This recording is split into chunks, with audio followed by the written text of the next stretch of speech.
ഇപ്പോൾ പാസ്റ്റർമാർക്ക് ഗൾഫിൽ വലിയ പ്രിയമില്ല. പോകുന്ന വണ്ടിക്കൂലി പോലും കിട്ടാതെ അലഞ്ഞു തിരിഞ്ഞ് നാട്ടിലെത്തുന്ന അനുഭവമാണ് പലർക്കും പങ്കുവയ്ക്കാനുള്ളത്.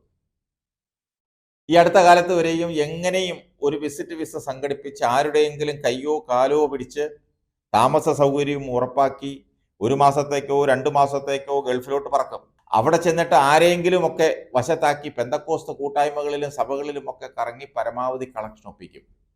കൂടാതെ പലരുടെയും വീടുകൾ സന്ദർശിക്കും. ചുരുക്കത്തിൽ ഒരു ട്രിപ്പ് പോയി വരുമ്പോൾ ലക്ഷങ്ങളാണ് കയ്യിലിരിക്കുന്നത്. പിന്നെ വാചകമടി പോലിരിക്കും കവറിന്റെ കനം കൂടുകയും കുറയുകയും ചെയ്യുന്നത്. ഒരു വർഷം തന്നെ 2ഉം 3ഉം പ്രാവശ്യം ഒരു ഉളുപ്പുമില്ലാതെ കയറി ചെല്ലുന്ന പാസ്റ്റർമാരുമുണ്ട്. ഇങ്ങനെ മാസത്തിൽ 30 ദിവസവും പലരും മാറി മാറി ചെല്ലുന്നത് കൊണ്ട് ആളുകൾ അങ്ങ് മടുത്തു. ഇവരെ സ്വീകരിച്ചു മടുത്തു. ഇവർക്കൊരു ചായ കൊടുത്തു മടുത്തു. ഇപ്പോഴിങ്ങനെ നാട്ടിൽ നിന്നും കുറ്റിയും പറിച്ച് വന്ന് വിളിക്കുമ്പോൾ ആരും ഫോൺ എടുക്കാറില്ല. അബദ്ധത്തിൽ ആരെങ്കിലും എടുത്താൽ നമ്പർ ബ്ലോക്ക് ചെയ്യും, അല്ലെങ്കിൽ പിന്നീട് വിളിച്ചാൽ എടുക്കില്ല. അതോടെ പല പാസ്റ്റർമാരും ഇപ്പോൾ ഗൾഫിലേക്ക് പോകാറില്ലെന്നാണ് കരക്കമ്പി. അവിടുത്തുകാർ പറയുന്നത് കേട്ടാൽ ഇവരെ നാട്ടിലും ഏഴെഴുത്ത് അടുപ്പിക്കില്ല. അവിടെ ഒരു ചർച്ചിൽ ആരാധനയ്ക്ക് പോയാൽ ഒന്നാമത് ചെറിയ ഹാളായിരിക്കും, ചെറിയ കുടിസുമുറികളായിരിക്കും. അതിൽ ഞെങ്ങി ഞെരുങ്ങി ഇരുന്നാണ് ആരാധിക്കുന്നത്. അതിൽ തന്നെ ഒരു 15-20 ഗസ്റ്റ് പാസ്റ്റർമാർ കാണും. കേരളത്തിൽ നിന്നും വന്നിരിക്കുന്നതാണ് സുവിശേഷം അറിയിക്കാൻ. നന്നായി ഒരു മെസ്സേജ് കേൾക്കാൻ പലരും കുതിച്ചിട്ടുണ്ട്. പക്ഷെ അതിന് സഭയിൽ അവസരമില്ല. നിരനിരയായിരിക്കുന്ന മുഴുവൻ ഗസ്റ്റുകൾക്കും 2 വാക്ക് പറയാൻ അവസരം കൊടുക്കണം. 3 മിനിറ്റ് 5 മിനിറ്റ് സമയം കൊടുക്കും. ഈ ദ്രവ്യാഗ്രഹികൾ എന്ത് ദൂത് പറയാനാ?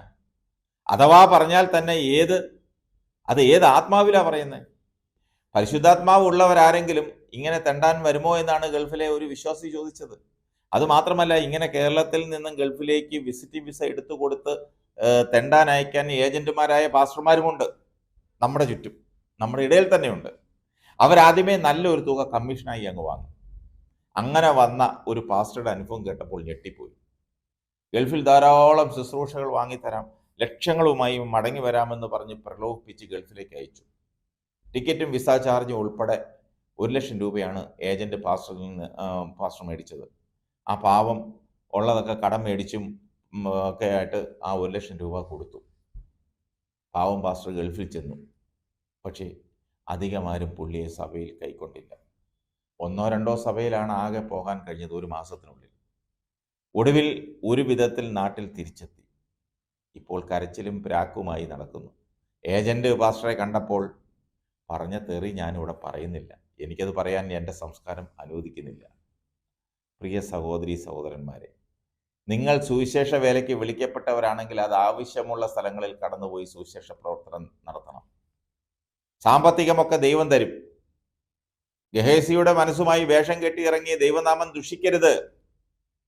ഗൾഫിൽ നിന്നും ശുശ്രൂഷയ്ക്ക് ക്ഷണമുള്ളവർ പോകണം, അല്ലാതെ അവിടെ പോയി 10 പുത്തനുണ്ടാക്കാമെന്ന വിചാരത്തിൽ പോകരുത്. അങ്ങനെ പോകുന്നവരെ അവരുടെ സഭകൾ വിലക്കണം. ഇല്ലെങ്കിൽ ഇതുപോലെയൊക്കെ സംഭവിക്കും. മറ്റുള്ളവർക്ക് നാണക്കേടുമാകും.